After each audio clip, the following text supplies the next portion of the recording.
COVID-19, varian baru, varian Delta. Persoalannya, adakah varian ini cepat merebak? Adakah vaksin yang ada sekarang dapat membendung ini?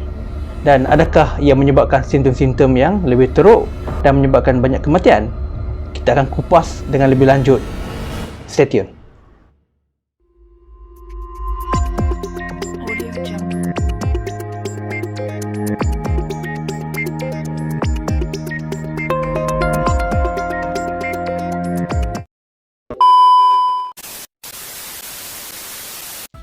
Assalamualaikum warahmatullahi wabarakatuh dan salam sejahtera. Bersama saya Dr. Samsul Sukahari, pakar perubatan klinikal, Jabatan Kardiologi.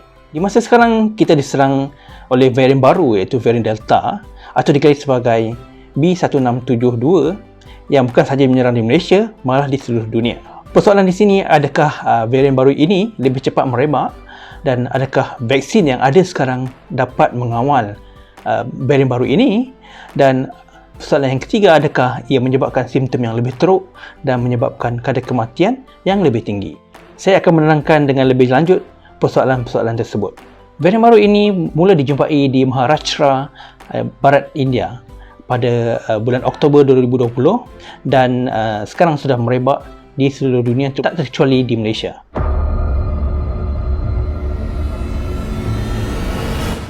Adakah varian Delta ini lebih patogenik? Bermaksud simptomnya lebih teruk?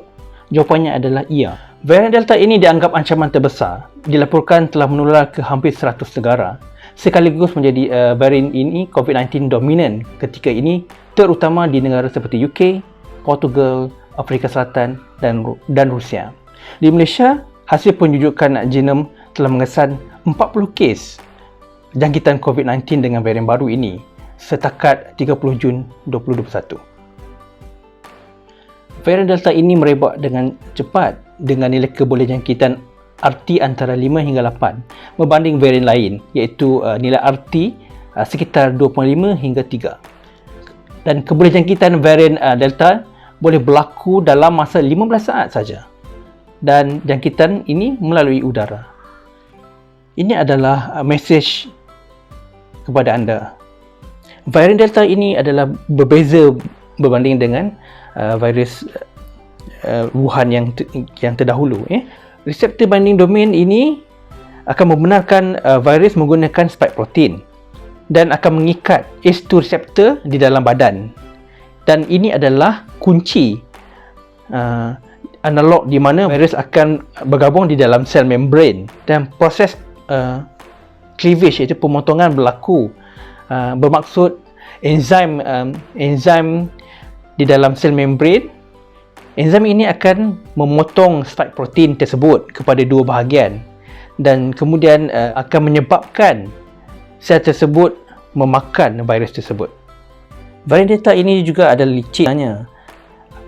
Mutasi kedua adalah berlaku pada proses cleavage tadi, iaitu proses pemotongan oleh enzim yang kita terangkan tadi. Untuk proses reproduksi, mereka menyimpulkan bahawa neutralisasi berlaku dari kedua virus kurang berbanding dengan virus Wuhan yang dijumpai sebelum ini. Tetapi tiada data menyatakan bahawa ada antibody escape ataupun antibody terlepas, dan mereka menyatakan data ini mengesyorkan bahawa pesakit yang dijangkiti COVID-19 adalah lebih cenderung untuk mendapat jangkitan semula dengan varian Delta baru ini. Ia juga dapat dilihat bahawa terapi ataupun treatment dengan monoklonal antibody adalah tidak efektif untuk rawatan varian Delta ini.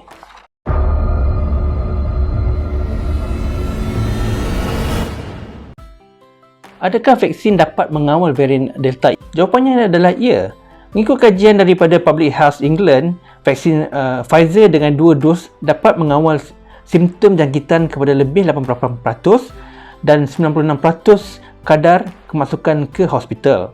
Dan untuk vaksin AstraZeneca dengan 2 dos pula dapat mengawal kemasukan ke ward sebanyak 92%.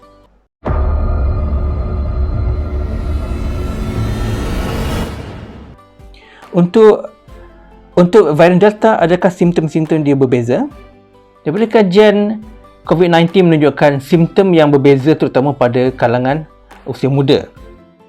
Simptom-simptom yang ditunjukkan adalah seperti satu adalah sakit kepala berpanjangan, nombor 2 adalah sakit tekak, nombor 3 adalah sesama dan demam, nombor 4 adalah cerit-birit, nombor 5 muntah, nombor 6 sakit otot, nombor 7 keletihan dan kelelahan. Okey, jangan lupa amalkan 3W dan elakkan 3S. Kita jaga kita. See you again.